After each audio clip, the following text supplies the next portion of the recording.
Finally tonight, the name Mike Wallace is synonymous with tough questions. He perfected the art on television, but those hard-hitting stories were not necessarily his favorites.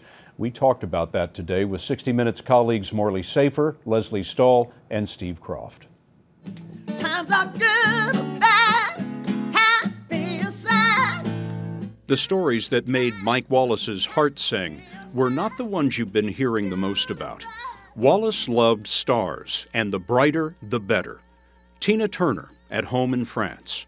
And what are we seeing there when we see the Tina Turner interview, when we see the Vladimir Horowitz interview? Those things that you described, he relished those things, by the way. He just got the greatest kick out of it, particularly Horowitz. He fell in love with people, and you could see it on the screen. Absolutely.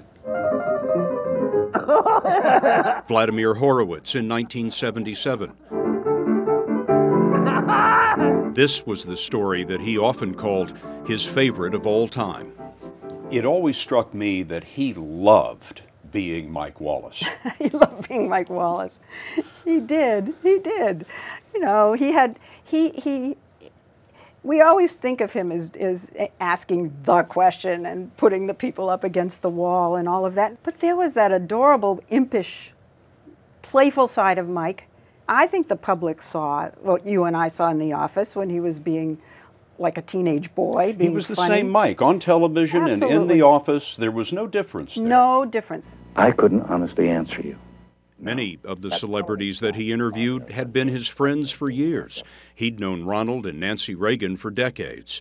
He could be tender with them and still ask the painful questions. It was back in 1975. You said that your life began with Ronald Reagan. You've also said that you can't imagine life without Ronald Reagan, and now you're in the midst of what you call your long goodbye.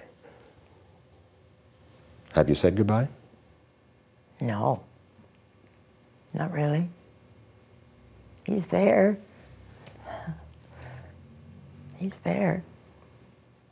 Mike was smart enough to know how Nancy Reagan would want to be treated and how people in the audience would like to see her treated. And then I think he followed his instincts. So many people have asked me over the years, how did he get that guy to sit down? How did he get that crook to sit in that chair? Mike could approach someone like a choir boy, just all innocence, all curiosity. Butter would not melt in his mouth approach. Then once he had them in the chair,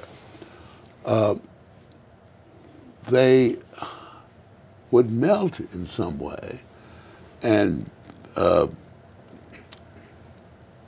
without slugging him over the head with a question, they would just open up to him. And that's a kind of magic that is hard to define. When Mike retired, we had a party, and the network did a special. It was on a Friday. The next Monday, we all came to work, and there was Mike, right behind his desk. He could never give up 60 Minutes.